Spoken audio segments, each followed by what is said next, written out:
So a couple of days ago, we racked our Stag's Leap Merlot into a new carboy. Now that's the one that's up on the table.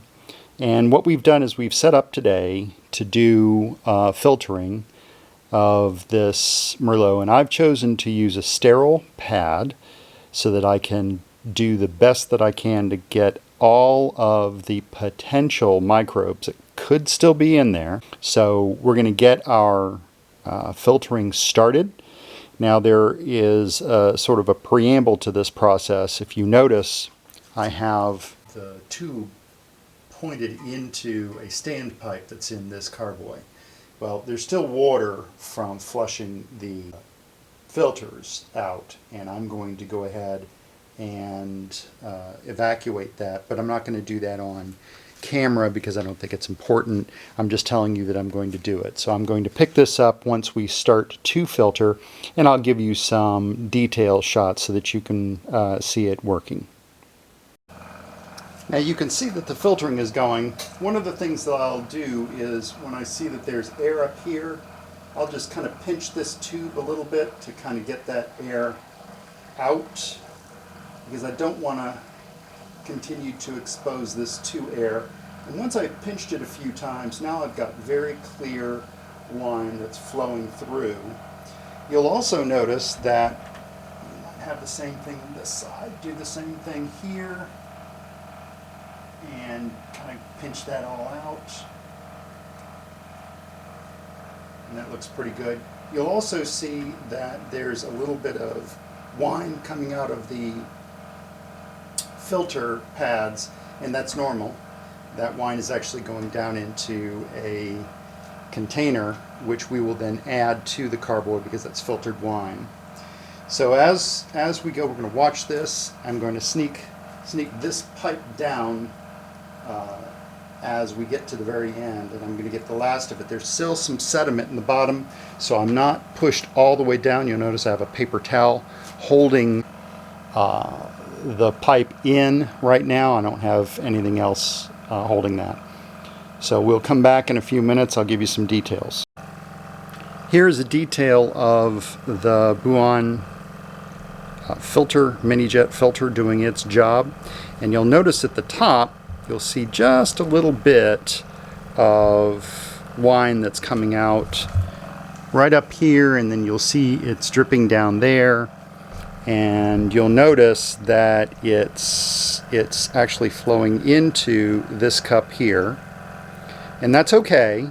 That wine is actually filtered wine. What's coming out into this reservoir here, it's coming out right here, is filtered wine. That's okay. We want to capture that, and that's why I've got this cup down here capturing that wine.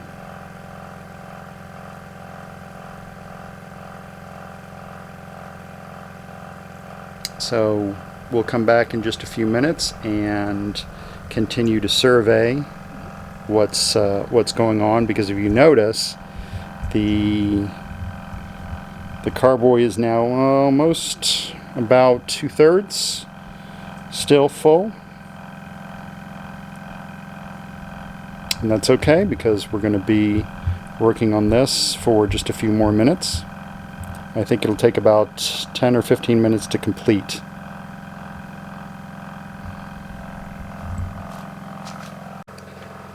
We have about 1/3 left, and we're doing pretty well. You'll notice that the cup is filling up pretty quickly.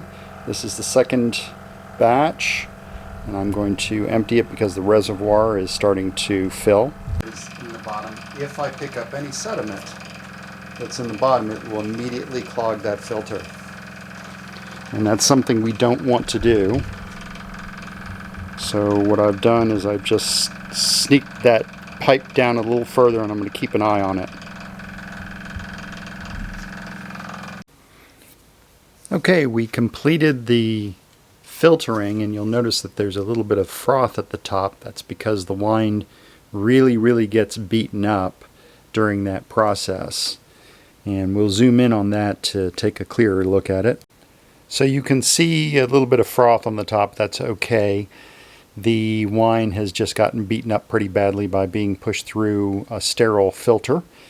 What I also did was I used some private reserve to put a nice blanket of nitrogen on the top of that. Now once you use this, you don't want to move the vessel around because it will then mix that blanket with air, and that's not what you want. So we're going to let this sit for another day or two, and then we're going to bottle.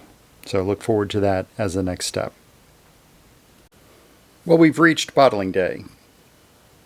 Now, just to bring you up to date, this is a Stag's Leap District Merlot that we just did some racking and some filtering over the weekend. We've let this wine sit still with a blanket of inert gas on top just for a few days so that it could calm down, and now we're ready to bottle.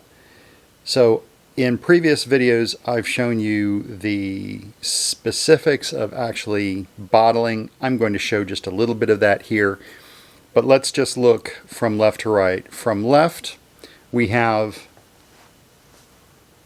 our corks. Now we have a combination of corks because that's the way that I do it.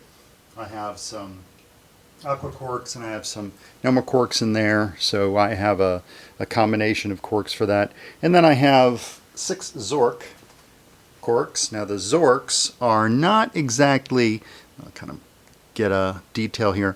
Now remember, the Zork is not available anymore, so if you can find them, that's great, but you could use another kind of closure. My point in using Zorks for the last 6 bottles that might come out of this is simply to make sure that I don't have a problem with any of the closure groups. So for example, if all of one cork type seems to have some kind of taint, then in this case I would at least have another set of bottles that won't have any taint or shouldn't from that same kind of cork. So using different corks makes sense, just so that you can ensure that if you do have a problem, you can sort of trace it back to either could be a bad bottle, a bottle that you didn't clean well enough or didn't sanitize properly, but it also could be the result of a poor closure. Alright, so we're going to get into doing this. You're going to get just an abbreviated view of some of the filling and corking. So getting started, we have our production set up, and I'm going to go ahead and start filling a wine now, but I'm going to get a little closer to it. So I have my filler tube, which has been cleaned and is ready to go. That's going to go on the end of, so that goes onto the end. Okay, we're going to really have to work on this one, aren't we? That goes on to the end of the tube. It goes onto the end of the tube. And then what we're going to do is get this started. And I'll do that now and start filling. So that first bottle is always going to be the toughest bottle because that's the one that you get started.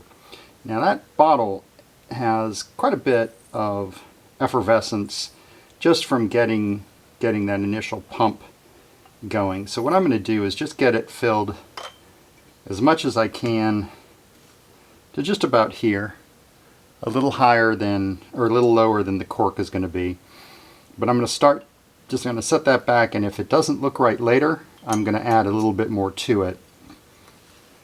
And then what I'll do is I'm just going to keep filling these, and what I do is I put them off to the side and I fill them all, and then after I've filled them, what I do is go back through and cork them. So I'll probably speed up some of this, but I'm going to take extra footage just so you can see how it's done. And I'm going to get a little closer in with the next few shots.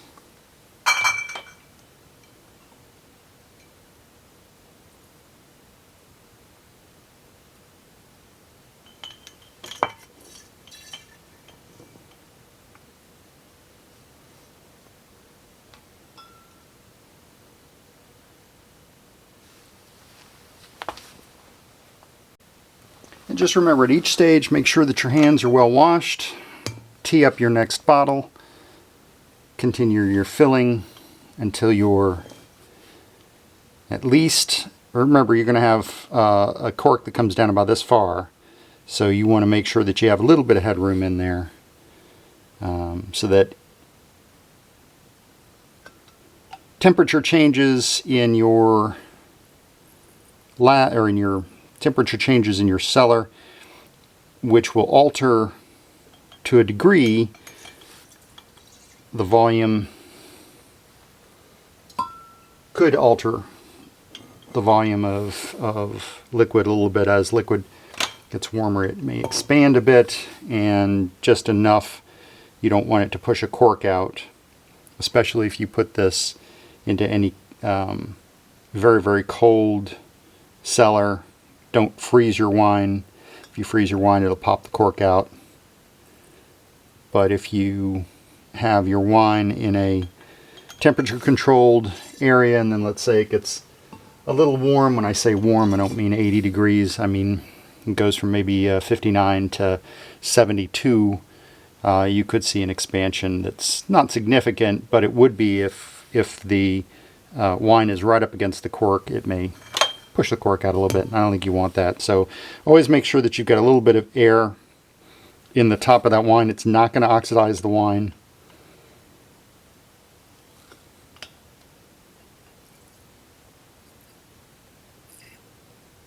In fact, if you look at your commercial wines, you'll see that there's always about a finger to 2 fingers worth of air gap between the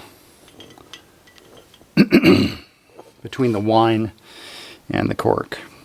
And that's meant for volume expansion as temperatures shift. Now you'll notice this wine is I would say it's a little lighter a red. It's not quite as deep a red as I was hoping for.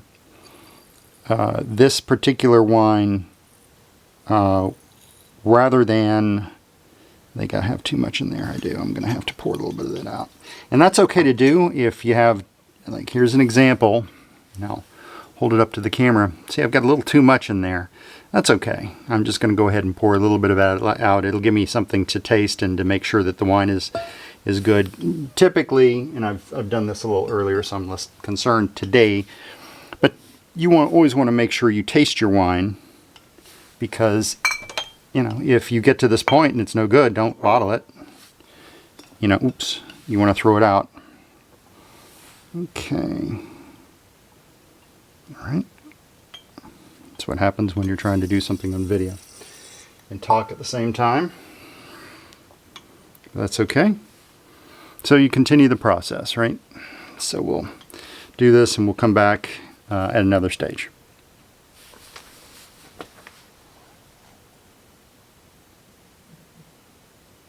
Now, one of the closure types we talked about is a Zork.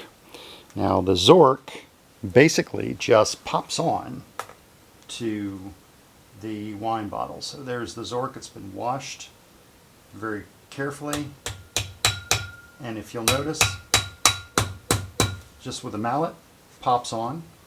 Now, what's nice about the Zork is that this is why these enclosures were very expensive. They're about 25 cents a bottle, which is crazy.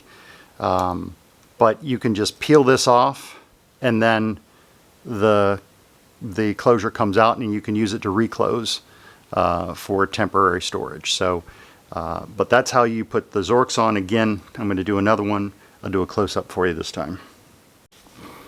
So you get your Zork.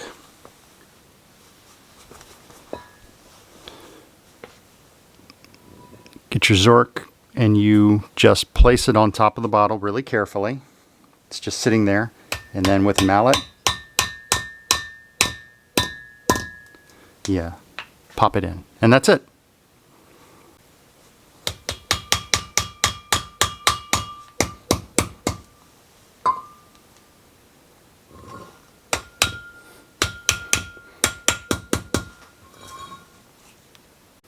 Now we're going to pay particular attention to the way the floor corker works. And remember, what we're going to use is a combination of this kind of cork, which this kind of cork right here, this is a synthetic cork. And so we're going to use some of these. 12 of them will be for 12 bottles, and then I'll use other cork type for the other bottles. So I'm just going to pop that in. And remember, I have cleaned this whole mechanism with metabisulfite just to make sure that it was sanitized. So I've got a Noma cork in, I've got my bottle, and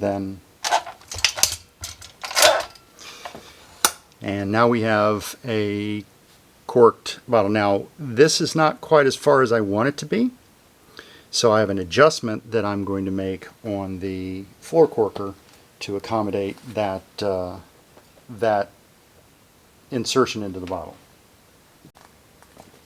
So this is the part of your floor corker that you can adjust. If you adjust it up, the plunger will push the cork further in. If you adjust it down, it won't push it as far. And that is going to be different depending on the length of cork that you use.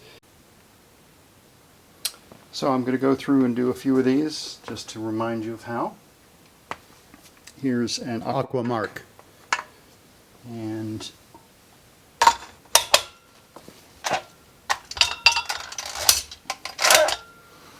that's now been placed in perfectly.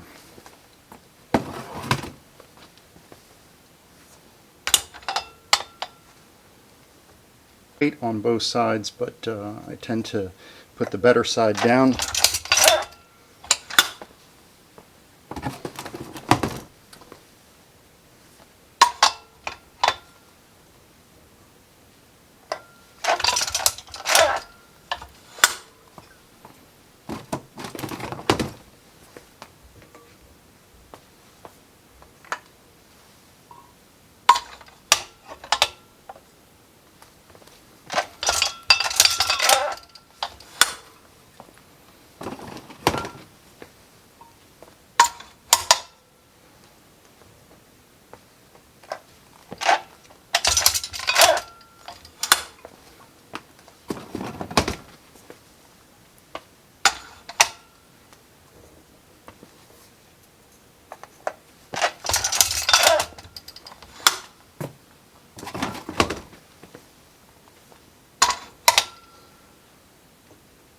If you do a cork and it doesn't go far enough in, don't take it out. You can just push it in if you have to.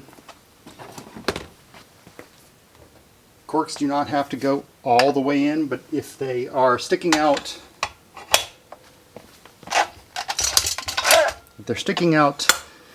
certainly more than this, if cork is sticking out a little more than this, then I would push it in.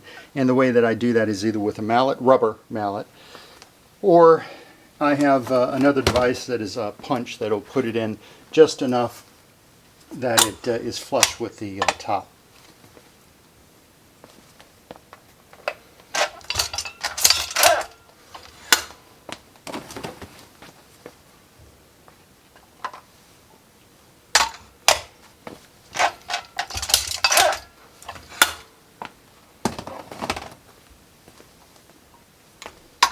And these Noma corks do not appear to be going in as far as I want them to, so I'm going to adjust that, change that adjustment that I showed you earlier. And now they're going in further. So that's all good.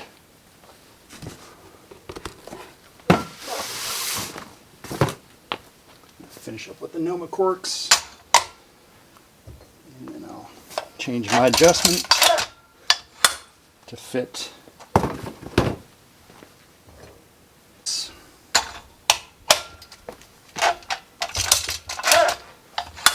That's good.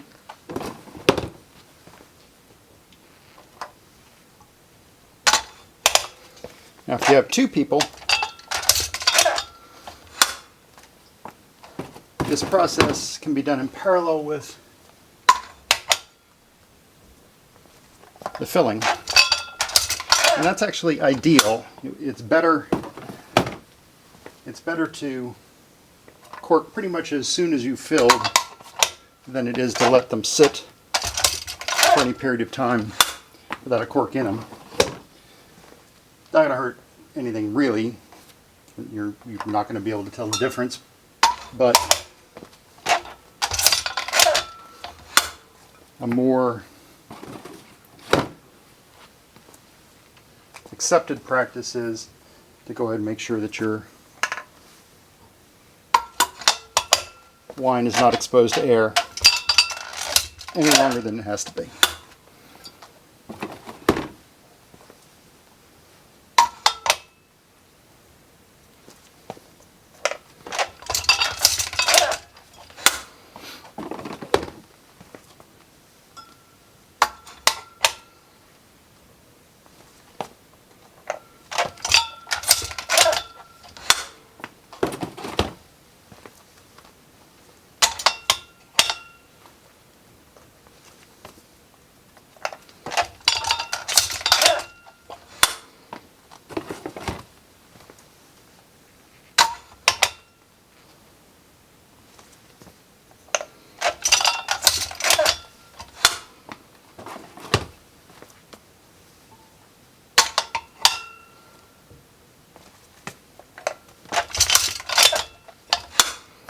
And that's it.